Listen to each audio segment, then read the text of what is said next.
She yelled, "OMG, it's just a kiss. Why are you so insecure?" After I saw the video, I said, "Just a kiss?" What she found in her locker at work the next day. Shut her up. I, 30 male, am still processing the last 2 weeks. My girlfriend Rebecca, 28, and I had been together for 3 years, lived together for 1. I thought we were solid. Rebecca works as a nurse at a medical center. 12-hour shifts, 3 or 4 days a week. Always told me how exhausting it was, how she barely had energy for anything after work. I believed her. I'd meal prep for her, handle most of the housework on her work days. Thought I was being a supportive partner. 2 Saturdays ago, she said she was picking up an extra shift. Hospital was short-staffed. They were offering time and a half. Made sense. She'd done it before. "I'll probably be home around 8, she said, kissing me goodbye at 6 a.m. "Love you. I'll have dinner ready.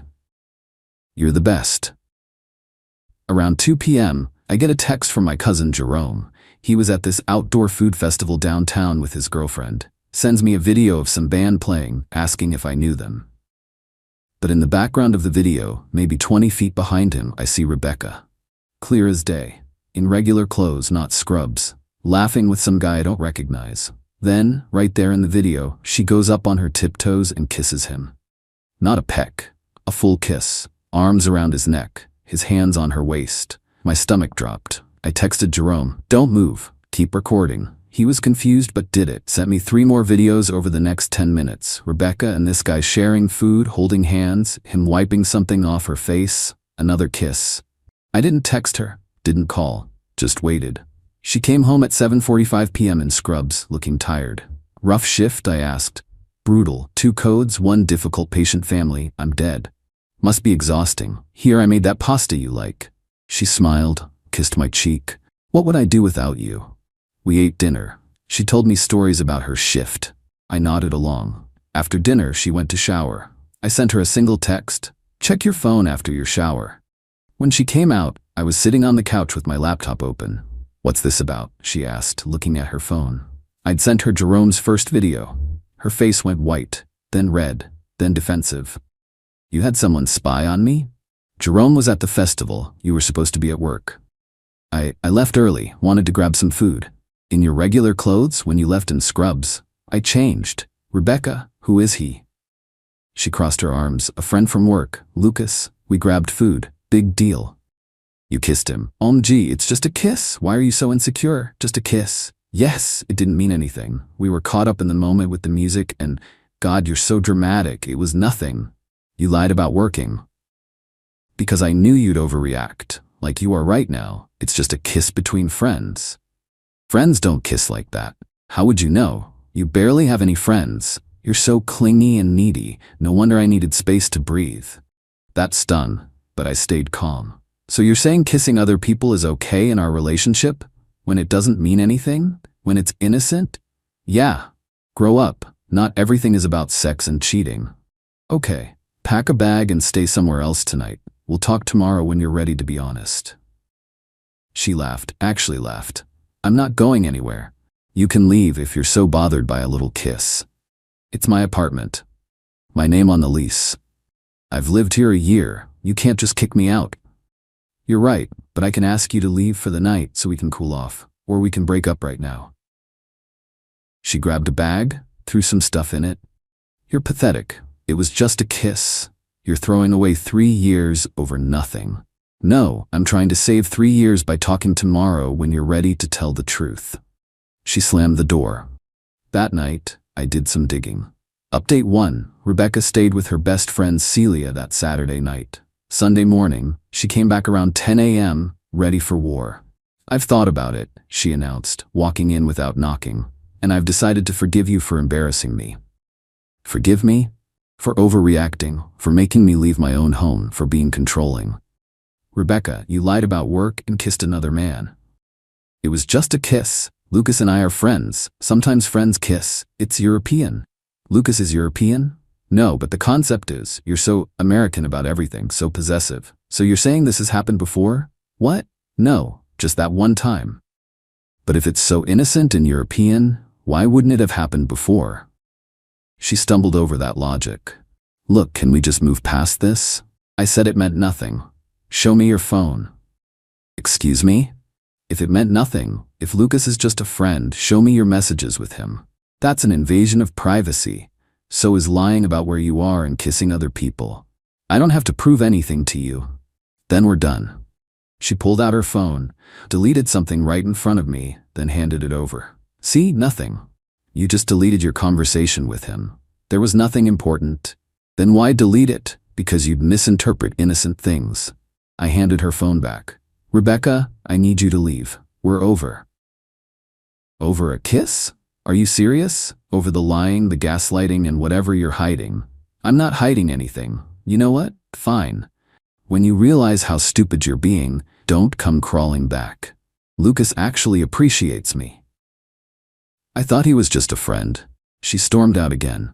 Here's what she didn't know. I'd already looked at our phone bill online. She'd been texting one number excessively for 2 months.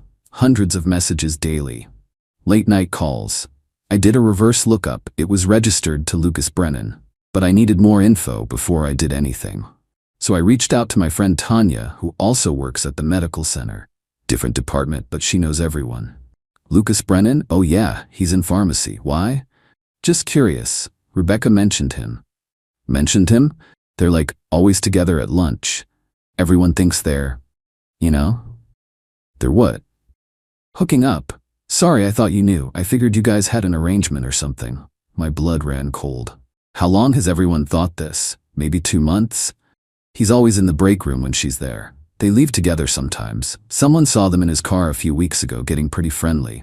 And no one thought to tell me? We thought you knew. Rebecca said you guys were open. Open. We were not open. We'd never discussed being open. I thanked Tanya and started planning. Update 2 Monday. Rebecca texted me like nothing happened. Getting my stuff after work. Be there at 8. I'll be out. Doors unlocked. Leave your key. Whatever. But I wasn't out. I was at the medical center. See, I'd taken Monday off work, had something to deliver. Sunday night, I'd done more research, found Lucas on social media. Guy was engaged to a woman named Diane who was currently deployed overseas. Military. Her Facebook was full of posts about missing her fiancé, counting down days until she comes home. 3 more months. I printed everything. Rebecca telling coworkers we were open. Lucas's engagement photos. Diane's posts about their wedding plans. Screenshots of our phone bill showing thousands of texts between Rebecca and Lucas. But the crown jewel? Tanya came through for me. Sent me security footage from the parking garage. 3 separate occasions of Rebecca and Lucas in his car, making out heavily. One where she's clearly straddling him in the driver's seat.